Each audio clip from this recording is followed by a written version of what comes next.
been dreaming of. Well, focus. Somewhere I feel it in my soul. One chance is everything we've waited for. Shut the ball. It's our time, so let we take it home. Good morning and welcome back to it, guys. This is the Now Morning Show, and I'm particularly excited because I'm joined by some incredible women as the TKR is getting ready to celebrate their 10th anniversary as a franchise, and they have bestowed the pleasure of gracing us with the presence of some of their most formidable members, making sure that women's cricket in Trinidad and Tobago is at the forefront.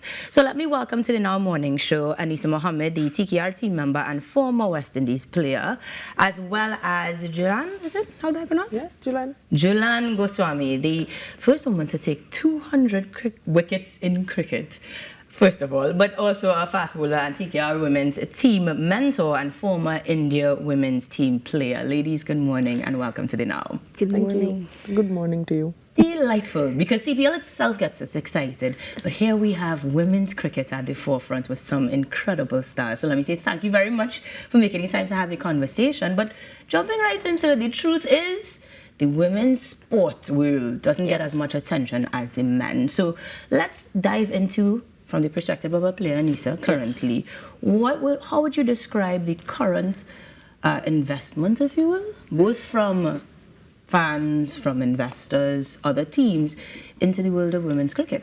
I think we could do a lot better. Compared to when I was playing to now, I think we're moving into the right direction. I think by 2028, we're going to have equal pay here in the West Indies, men and women.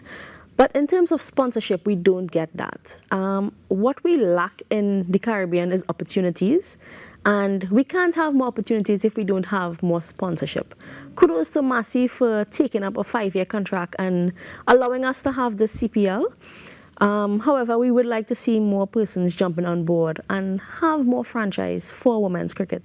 We have a lot of talent here in the Caribbean, but again, we don't have opportunities. And how can we move forward and compete with the rest of the world if we are not given opportunities? Good question. Jan, would you agree that it's the same across the waters as well? Well, you know, in India, it was earlier what she said, it was pretty similar. It was difficult for us to play quality cricket, play regular basis competitive international cricket, because again, sponsorship fund was a huge task. But since BCCI took over women's cricket in India, slowly start getting better. But it's taken a lot of time. After 2017 World Cup final, when we played against England, we lost that match in final. But that is a huge boom in Indian women's cricket, particularly in a grassroots level. A lot of young girls start believing they can take this sports as if professionally, and that's a huge boom. And after that, things start getting better. We start getting a lot of sponsorship, central contract, and people start following you as a superstar. And that's a big thing. And nowadays, Smriti Mandhana, Harmanpreet Kaur or Jemima Rodrigues, they're the household name. Everybody knows. And they have huge social media follower, more than 1 million. So that's a big boom. And what BCCI does recent past, that they pay a structure, what she said, they does the same equal pay to men's and women's, and they started WPL, Women's Premier League, like our counterpart IPL. Right. So that's give us a lot of stability in our young generation girls, and that's getting, we're getting a lot of quality competitive cricketer, and cricket is getting better. I like that cricket is getting better. We would have met at the cricket symposium where that was part of the conversation, making West Indian cricket particularly the focus. But when we talk about women's cricket, you are one of those superstars that she's talked about. And I wonder what would have led you towards pursuing it professionally and the route that you took, because there was also some delving into the world of men's cricket technically, so that you had your own driving force behind why you see importance in women's cricket. Yeah, I think when I grew up, there were a lot of grassroots cricket for boys, and women were allowed to be part of that. So I was part of that structure. However, after some time, West Indies cricketers, we were doing well, and then the basics fell away. So they were no longer grassroots cricket. And I think that's our downfall in West Indies cricket right now. So I think what they need to start doing is they need to start back those grassroots programs.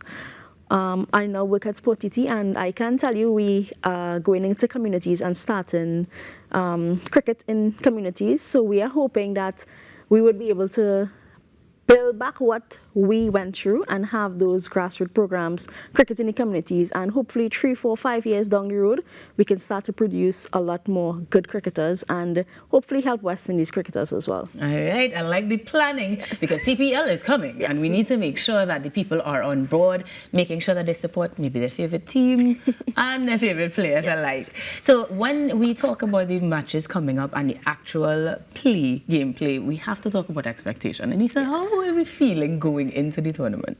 I think we have a very good chance of winning this year's WCPL. Looking at our team, I think we have a very strong team, but having said that, cricket is played on the day. But I think we do have a lot of experience, and with Jhulan here with us, I'm sure that will help quite a lot. Now, as a mentor, you're able to, or ideally, you're looking at places that we can build and develop on. So give us a little insight into what you think is the strongest parts of the team or features of the team. Not necessarily persons, but what we're best at.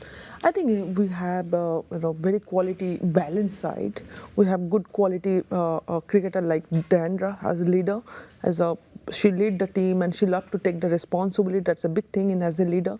And same with the experience like Anisa. She knows how to take those challenges in an odd time, because she have done a lot of things for women's cricket. She is a backbone once upon a time for women's cricket in West Indies. And same time we have a couple of overseas quality players like Jemima. She can bring a lot of international experience as well as Premier League experience. Shikha Pandey, she is also doing well in WPL. Jess Janashan also is coming from Australia. So we have very balanced side and balance with the experience and the youth in our side. So we are hoping this season will do better.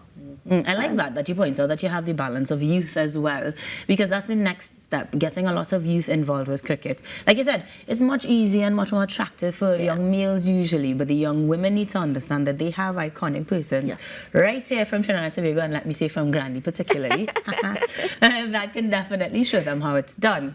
So when we get ready for this, we're going to see a lot more of the players. We're going to follow them on social media. We're going to be able to connect with them. What is one of the things, Anisha, that you hope that young players, male or female, take away from the CPL team, TKR team rather, for CPL itself?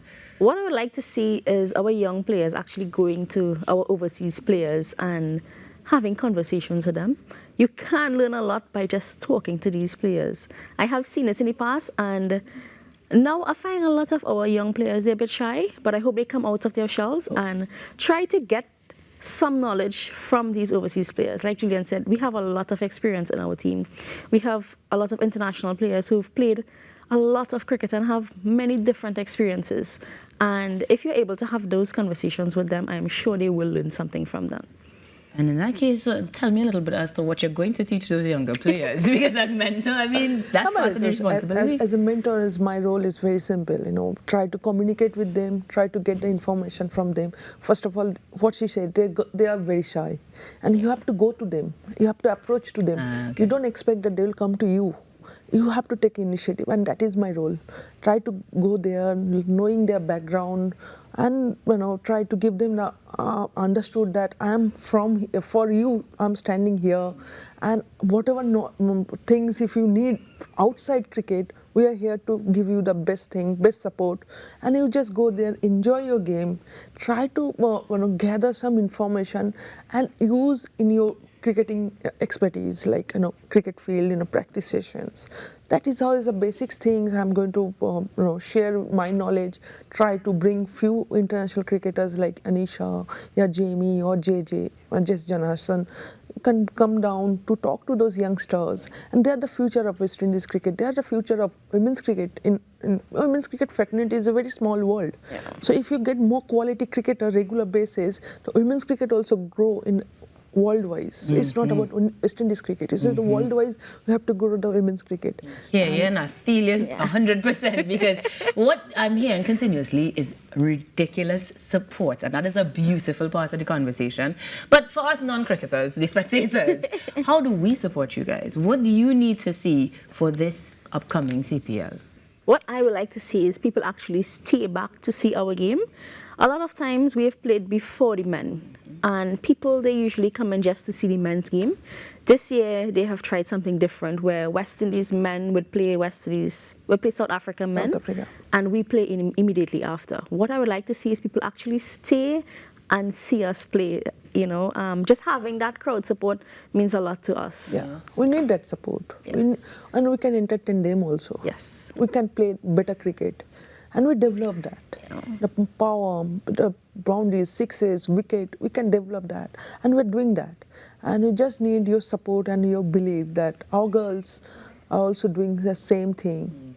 That's all we need. Absolutely, Wherever you are, which part of the country you are, please watch and support women's cricket. Yes. That much we can ask. And that's for all that. we need, yeah, that's all we need. Yeah. No, that 10th anniversary of the franchise, it means some big celebrations too. Any ways we're going to see that translating that you can share with us? Well, we want to celebrate the 10th year with a bang. So obviously we're going for a victory, going for another trophy. We have one so far, and we want to join the men. You know, I believe they have about 5. Yeah. So we kind of behind, and we want to celebrate this 10th year anniversary with another trophy. Yep. Well, I'm going to wish you guys good luck. Thank I'm you. definitely getting my merch and my t-shirts and my Make everything sure. to come out and support as best that I can. But I will admit that I'm a little bit heavy, so might need to wear the color so I don't jinx it. But we'll see how that goes. We are getting ready for matches taking place right in this month of August. So the 22nd, 23rd, 25th, 27th. All matches will be played at the Brian Lara Cricket Academy. And of course, you can get your tickets online at westindiescricket.com. But we are making sure that TTT is the home of everything TKR and CPL as we continue to have conversations as we get ready to head to the pitch, so to speak. So let me say thank you very much to my very incredible guests. Continue to make us proud regardless. And I say us because I am a TKR supporter for sure. Yes. And I do hope that we chat again. But until then, guys, more interesting conversations are happening on the Now Morning Show after these messages.